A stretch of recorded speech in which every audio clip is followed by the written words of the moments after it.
Hey everybody, welcome to the Elder of Rock. I am Stephen Elder here with the series I'm going to call Two and Through, which talks about bands that had released only two albums and then that was it. They were done.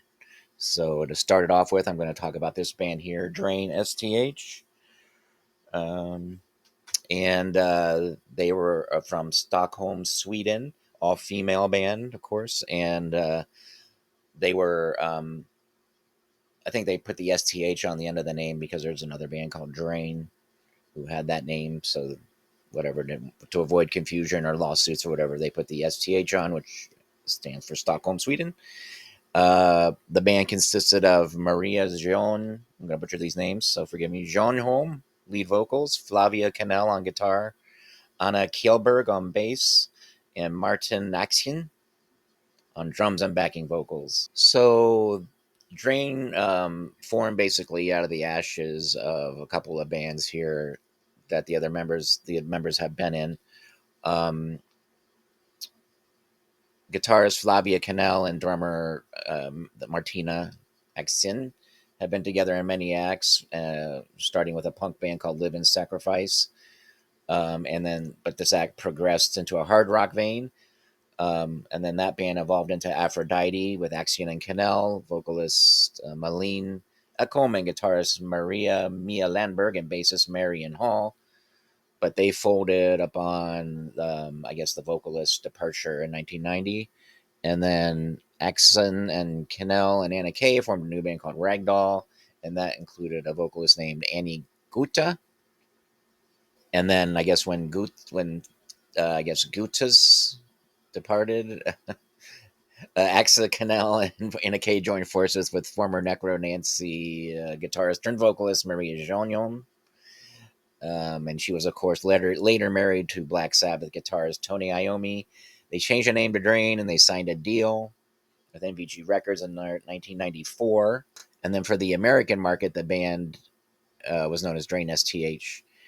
And they did live promotion in North America. They did Ozfest 97 and 99, which was where I first saw them very briefly. I think I caught like the last couple songs on the, like, when it wasn't the main stage, it was a side stage. I remember going up and seeing this female band performing, and it was like, I think like the last two songs, I remember, that I didn't get to catch that much of them, but I did later at a club show. So anyway, but enough of that. And then they did tours with Typo Negative, Corrosion of Conformity, and as well as Machine Head and Megadeth and Godsmack and Black Sabbath, among others.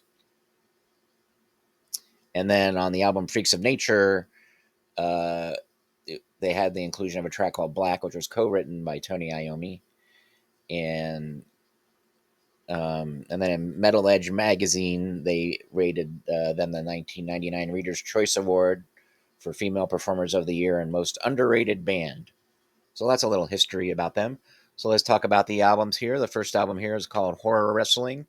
This has 15 songs on it. This version, I think this came out in two versions. And I think this is the version, this came out, because looking at the copyrights on here, it has 96, but it also has 98. So I'm thinking this came out in 96 or 97, maybe even.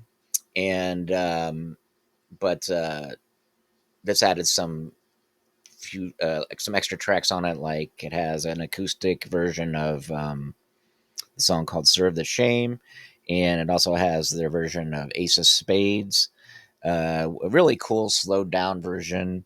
Now, if you're wondering what they sound like, Drain. Let me get these out here. This is their first album.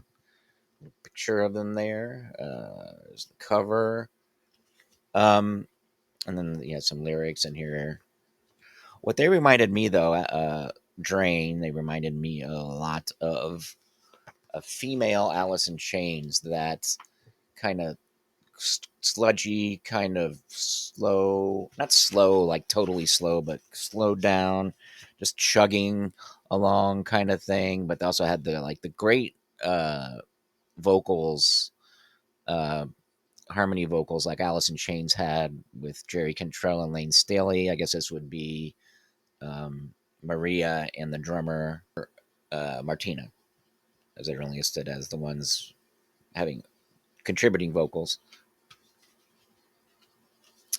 But yeah, so that's that album. Like I said, they released two albums. This is Horror Wrestling. Cool, very good album. Only thing, only complaint I have about is maybe it's a little bit long. Uh, you know, this was the days of CDs though, and um, just a little bit long winded maybe, but it's still a good album. Definitely worth checking out. But I prefer this one a lot better. Horror Wrestling. This had 11 tracks on it.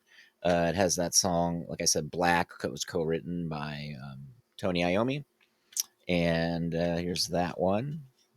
There's a little the CD there, of course.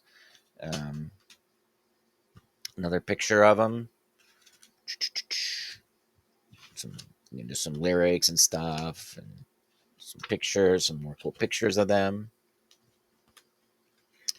Um, some more pictures. So yeah, and yeah, this was cool, and they're very talented. I like it. Like I said, Alice in Chains. This one I like a bit better. It's a bit more concise. The songs are a little bit better constructed on it, and but it still has that same kind of haunting lead backing vocal harmonies. Like I said, like Alice in Chains does. It has the same kind of guitars, down tuned, a little bit sludgy.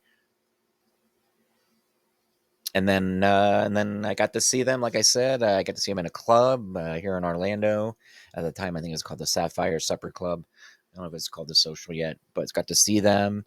This was one of the benefits I got when I was working CD retail.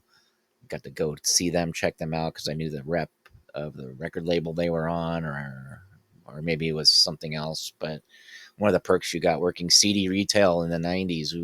But and they were good. They were really, really good band to see live. A lot of energy, and just totally rocked it out. The crowd was into them, of course. Yeah, so there you go. So yeah, but they only released two. That's not two. This is two. They only released two albums, unfortunately, and then they went on to other stuff after that. They various members. So as far as the latest updates is what they're up to. Maria married Black Sabbath guitarist Tony Iommi, now retired from music. It's kind of a bummer. She was a good vocalist, but hopefully maybe she'll do something again. And then Martina Action sang in a band called Snake River Conspiracy and recorded a solo album, but that has yet to be released. Flavia Cannell is now manager of Sonic Syndicate and is not playing guitar professionally anymore. And then Anna Kay played in a band called Hansel and Gretel. I remember hearing that band. I remember she was in that. And Revolting Cops, Revolting Cocks, Opiate for the Masses, and has worked on, I guess, a band called Clawfinger and Skin Trade. So there you have it. To and Through, Drain, STH, good albums. Um, they were of the time. This was the '90s, so yes, I think they got some radio play. They didn't get major radio play, but I do remember hearing. I think it was Simon Says. I think was the one I remember hearing it sometime on the radio, and so go check them out. Very good band, and you only have two CDs to check out, so you can go through their catalog real quick. All right, thank you very much, the Elder of Rock. Thank you for watching. The Elder of Rock.